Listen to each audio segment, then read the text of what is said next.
नमस्कार मंडळी. इसापनीती आणि श्री भगवानुवाच भाग 7. आजची गोष्ट कावळा आणि मोर. एकदा एका कावळ्याला मोराची काही पिसं सापडतात. मोराच्या सौंदर्याचा आणि सुंदर पिसाऱ्याचा कावळ्याला नेहमी हेवा वाटत असतो. त्याला ती पिसं पाहून एक विलक्षण कल्पना सुचते.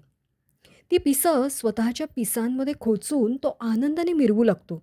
इतर कावळ्यांसमोर शेखी मिरवायला लागतो. त्यांना वाकुल्याही दाखवायला लागतो. त्याला स्वतःच्या या नव्या रूपाचं इतकं कौतुक वाटायला लागतं की थेट मोरांमध्येच तो सामील होतो. मोरांना मात्र कावळ्याचं हे असं वागणं आवडत नाही. ते कावळ्याला पकडून त्याची पिसं ओढून काढायला लागतात. त्यात कावळ्याची स्वतःची पिसंसुद्धा निघतात. कावळा वेदनेने ओरडतो.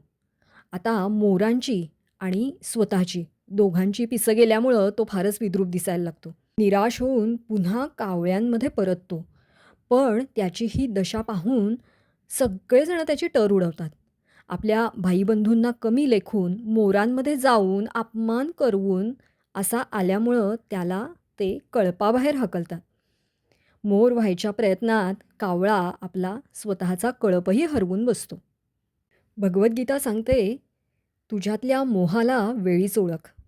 स्वतःमधल्या क्षमतांकडे, गुणांकडे दुर्लक्ष करून, लोभ आणि मोहाला बळी पडून स्वधर्म सोडलास तर न घर का ना घाट का अशी अवस्था होते.